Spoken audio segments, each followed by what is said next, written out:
subscribe the channel and press the bell icon for upcoming videos. Hello friends, welcome to my channel Pharmacology Concepts by Rajesh Chaudhary, and in this video I will discuss about the stereoselective and stereospecific reactions.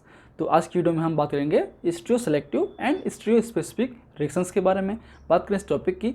तो अगर आप B pharmacy के student हैं तो B pharm 4th semester organic chemistry 3 unit number 2 आपका geometrical isomerism का ही ये part है, लास्ट पॉइंट है।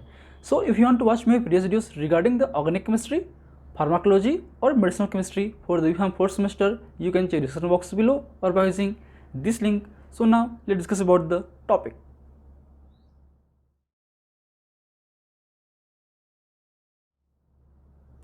सो स्टीरियोसेलेक्टिव एंड स्टीरियोस्पेसिफिक रिएक्शंस, तो क्या इन दोनों का मीनिंग्स होते हैं, क्या इनकी बेसिक डिफरेंस हैं, क्या इनके रिएक्शंस हो सकते हैं, पॉसिबिलिटी रिएक्शंस हैं, हम आज सीखेंगे इस वीडियो पे।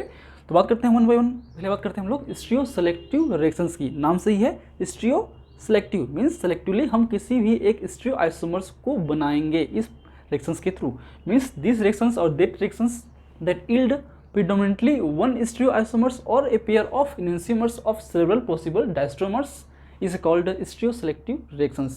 मीन्स हम इसमें कोई भी एक रेक्टेंट लेंगे, उस रेक्टेंट से अगर हम कोई स्टीरियोसेलेक्टिव, कोई स्पेसिफिक, मतलब कोई एक हम लोग कोई एनेंटियोमर बनाएंगे, चाहे वो आपका आर हो या एस हो या दोनों बन सकता है, लेकिन प्रीडोमिनेंटली दोनों बनेगा। तो एक जो आइसोमर्स हैं वो आपके हाईली इल्ड होना चाहिए इसके केस में, और एक आइसोमर जो हैं वो कम इल्ड होना चाहिए। तो मेन मुद्दा ये है कि हम रेक्टेंट कोई भी यूज़ करें, ये सिलेक्टिव नहीं है। ये चाहे आर हो सकता है या एस हो सकता है या दोनों हो सकता है, या कोई ऑप्टिकली इनेक्टिव कंपाउंड्स भी हो सकते हैं, या कोई स्टीरियोआइसोमर्स भी नहीं हो सकता।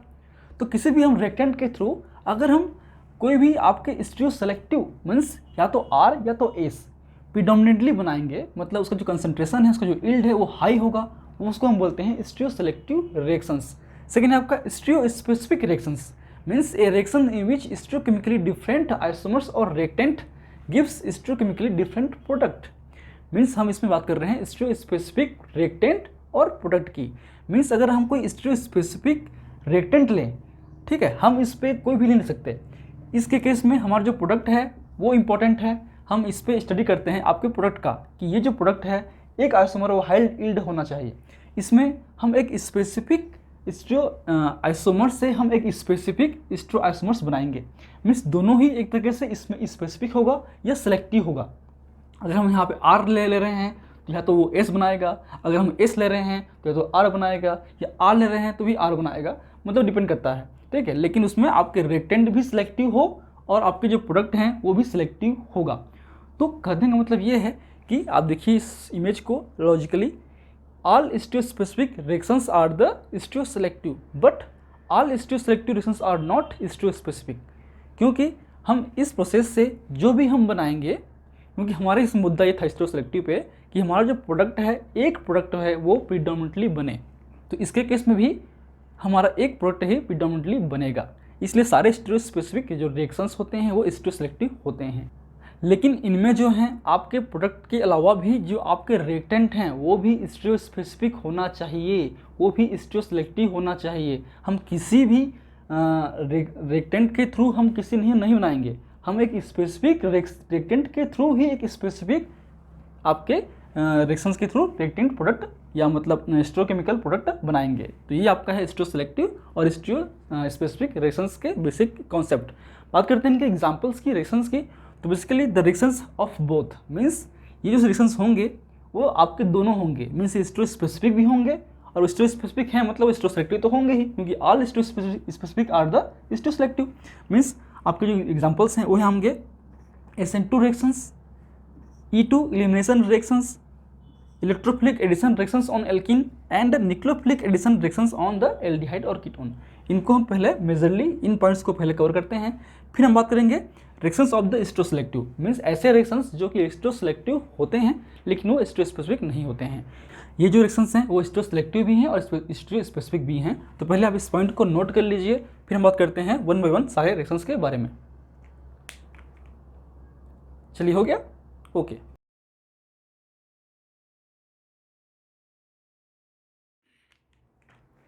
चलिए, पहला है आपका SN2 रिएक्शंस जिसमें होते हैं आपके इन्वर्जन ऑफ कॉन्फ़िगरेशन, जो आपके ऑप्टिकल एक्टिव के जो कॉन्फ़िगरेशंस होते हैं आपके आर एस, आपके जो डी एल डेस्ट्रोलिवो, तो उसमें जो है अगर वो आर है तो एस बनेगा, एस है तो एल आपके आर बनेगा। जैसे कि बात करते हैं एग्जाम्पल ग्रुप लेते हैं, ये आपका सेकेंडरी ब्यूटाइल टोसाइलेट, ठीक है, ये आपका टोसाइलेट ग्रुप है, ये आपका इथाइल है, मिथाइल है, ये आपका एच है। तो ये जो आपका कॉम्प्रेशन है इस रिंग का, ये एच है, तो ये आपका OT1 सेकेंड थर्ड, तो इस तरह से मूव करेगा, मतलब क्लॉकवाइज, तो ये आर कॉम्प्रेशन वाला होगा। आर और एस कैसे होते हैं ऑलरेडी आपने पढ़ चुके होंगे ऑप्टिकल आइसोमरिज्म वाले क्लासेस में। तो ये आपके आर कॉम्प्रेशन वाले हैं। अगर इसमें हम tetra n butane ammonium acetate से हम अगर रिएक्शंस कराएंगे तो आपका जो एसिटाइल ग्रुप है वो आपके आके बाइंड अप करेगा। लेकिन क्या होगा, ये SN2 रिएक्शंस होगा, तो SN2 रिएक्शंस होने की वजह से जो है इनमें अब क्या होगा, आपके होंगे बेक अटैक।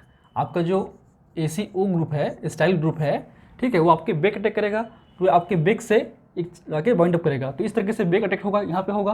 तो ये आपका जो कॉम्प्लेक्शंस हैं वो आपका ये 1 2 3, तो क्या हो गया आपका एंटी क्लॉकवाइज, इसलिए क्या होगा ये आपका S कॉम्प्लेक्शंस, मीन्स आपके R से हमने S बनाया, तो इसमें केवल S ही बनेगा, ठीक है।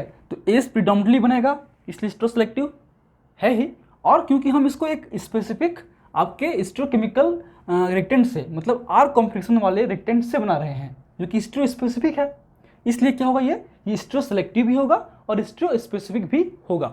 सिमिलरली अगर हम इसको चेंज कर दें, आपके S कर देंगे, हमने H और मिथाइल को चेंज कर दिया, उससे जो कॉम्प्लेक्शंस हैं वो आपके चेंज हो जाएंगे, तो ये आपका S होगा, तो S से क्या बनेगा आपका R बनेगा, है ना, क्योंकि सेम उसमें होगा आपका बेक अटैक, ठीक, तो आपका इस तरीके से ये R हो जाएगा।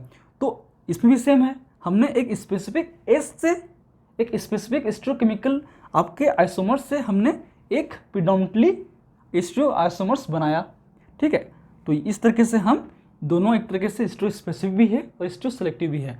So this is the first reactions, SN2 reactions, inversion of configuration in the optical active compounds, ठीक है। इसके पहले नोट कर लीजिए, फिर बात करते हैं सेकेंड रिएक्शंस के बारे में। हो गया,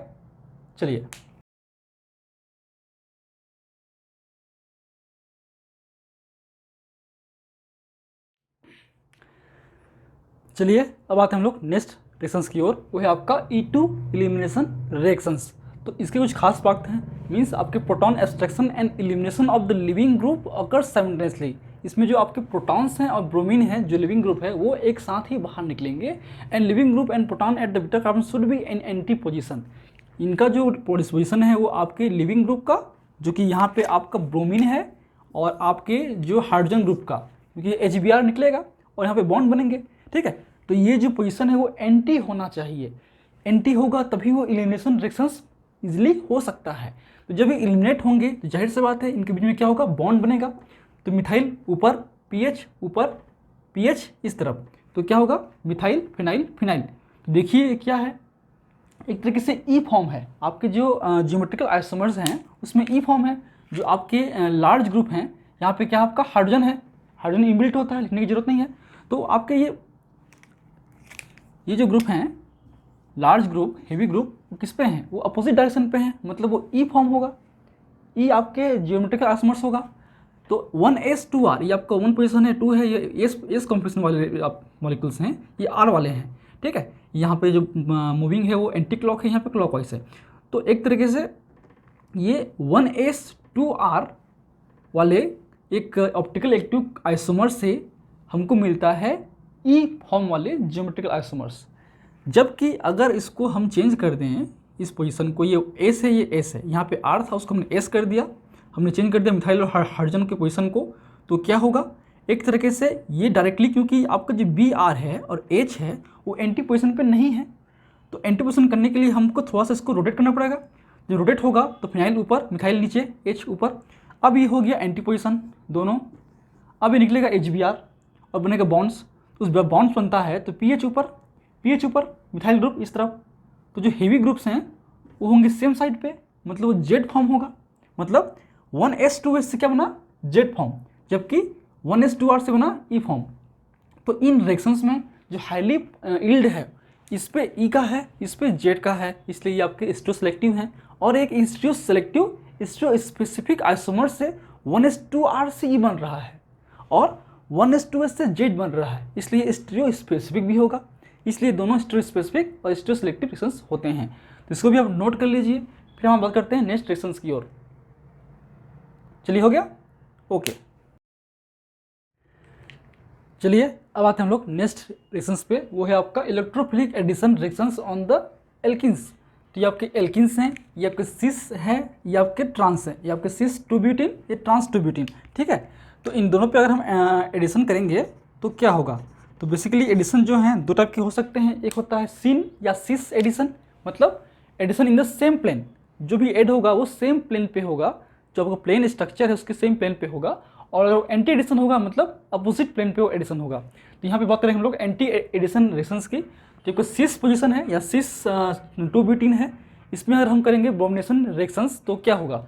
एक जो ब्रोमीन है वो प्लेन के पीछे होगा, एक प्लेन के सामने होगा। सपोज ये प्लेन है तो सेम ये पॉसिबिलिटीज़ हैं कि इस तरफ जो है प्लेन के सामने, इस तरफ बैक, ऐसे। तो आप दोनों को देखोगे तो एक तरीके से दोनों एक दूसरे के मिरर इमेज हैं। ये जो मिरर इमेज हैं non super impossible mirror image हैं।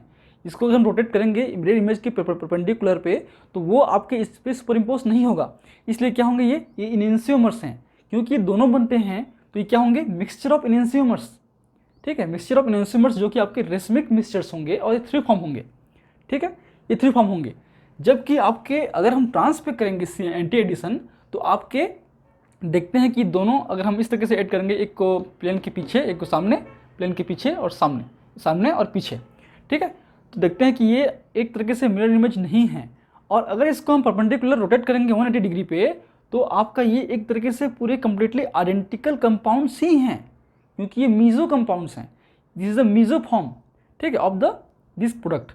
तो ये आपके इरिथ्रो फॉर्म होते हैं। तो इसलिए एक तरीके से हम एक सिस से हम रेसमिक मिक्सचर बना सकते हैं, जब हमने कहा था, ठीक है। प्रिडोमिनेंटली 1 स्टेरोआइसोमर्स और ए पेयर ऑफ इनेंशियोमर्स। तो बन गया पेयर ऑफ इनेंशियोमर्स। तो ये क्या होंगे? आपके एक तरीके से ये आपके स्टो स्पेसिफिक भी है और सिलेक्टिव भी है, क्योंकि हमने स्पेसिफिकली सिस से बनाया हमने रेसमिक मिक्सचर 3 फॉर्म। क्या होंगे? स्टो सिलेक्टिव एंड स्पेसिफिक दोनों। सेम ट्रांस से बनाया हमने मीजो फॉर्म। तो ये आपके स्टो सिलेक्टिव और स्टो स्पेसिफिक रिएक्शंस दोनों होते हैं। इसको भी नोट कर लीजिए। फिर हम बात करते हैं नेक्स्ट रिएक्शंस की ओर।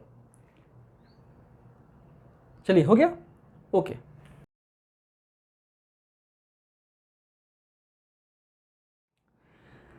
चलिए अब आते हैं हम लोग nucleophilic addition reactions on the aldehyde और कीटोन। तो एक तरीके से आपका कीटोन क्रोन ग्रुप है, इस पर ये आपका मिथाइल है, ये फिनाइल है, ये इथाइल है, ठीक है।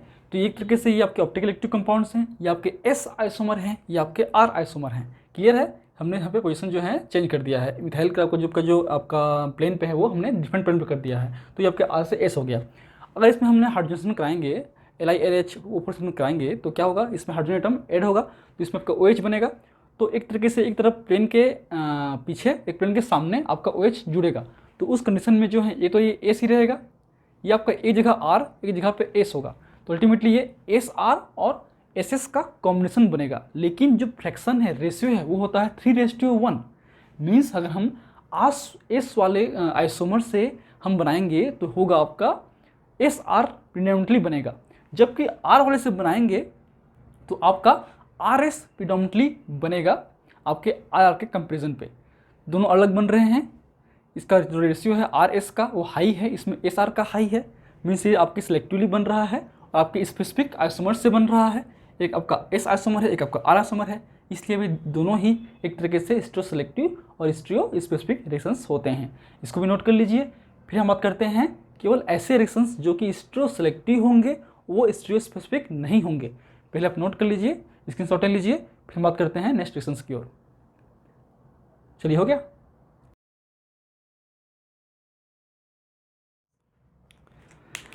चलिए अब आते हैं हम लोग ऐसे रिएक्शंस जो कि स्टीरियो सिलेक्टिव होंगे, स्टीरियो स्पेसिफिक नहीं होंगे। कैसे हम बात करते हैं? जैसे कि पहला आपका रिएक्शंस है, ये आपके ऑप्टिकल इनेक्टिव कंपाउंड्स हैं। ये फिनाइल ग्रुप है, बेंजीन है, ये आपके CO कार्बोनिल ग्रुप, आपके मिथाइल ग्रुप, ठीक है। तो इसको अगर हम लोग हाइड्रोजन कराएंगे DMS और BH3 के साथ में तो एक तरीके से ये OH बनेगा। तो ये जब देखा गया है कि ये जो है इस तरीके से OH बनता है आपके प्लेन के पीछे, तो एक तरीके से ये R कॉन्फ़िगरेशन वाला होगा। मीन्स इसमें हम एक ऑप्टिकल इनेक्टिव कंपाउंड से, ठीक है, जो कि स्टीरियोकेमिकल नहीं है, स्टीरियोआइसोमर्स नहीं है, उससे हमने एक सेलेक्टिवली एक आर कॉन्फ़िगरेशन वाले आइसोमर्स बनाए, इसलिए स्टीरियो सेलेक्टिव है। लेकिन स्टीरियो स्पेसिफिक नहीं है, क्योंकि उसमें आपके ऑप्टिकल इनेक्टिव कंपाउंड्स हैं, कोई स्पेसिफिक आइसोमर्स नहीं है, इसलिए स्टीरियो स्पेसिफिक नहीं है। सेकेंडली, इसी कंपाउंड्स को लेते हैं हम लोग, ये आर है, ये आपका एस है, ठीक है।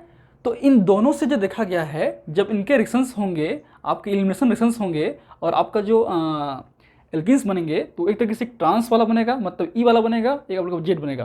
तो ये 95% बनता है ई, 5% बनता है जेड, चाहे वो आर से हो चाहे एस से हो, ठीक है। यहाँ पे दोनों ही आपके एक तरीके से स्टीरियोआइसोमर्स हैं, लेकिन स्पेसिफिकली नहीं हो रहा है, क्योंकि हमें चाहे आर से हो या एस से हो, दोनों से ही आपके सेम मिलेंगे, ई फॉर्म वाले हाई मिलेंगे यील्ड, और जेड मिलेगा कम। यहाँ पे अगर केवल आर से हाई मिलता या एस से हाई मिलता तब वो स्टीरियो सेलेक्टिव होता, लेकिन चाहे वो आर हो या एस हो, दोनों से सेम रिजल्ट मिल रहा है, इसलिए आपके स्टीरियो सेलेक्टिव हैं बट स्टीरियो स्पेसिफिक नहीं है। सो these are the basic reasons of the stereo selective and stereo specific reactions. And if you want to note this lecture, please take a screenshot, and if you like my videos, please press the like button, share with your friend, and any feedback please comment in the comment section, that motivates you for the upcoming videos. In last, thank you, keep watching.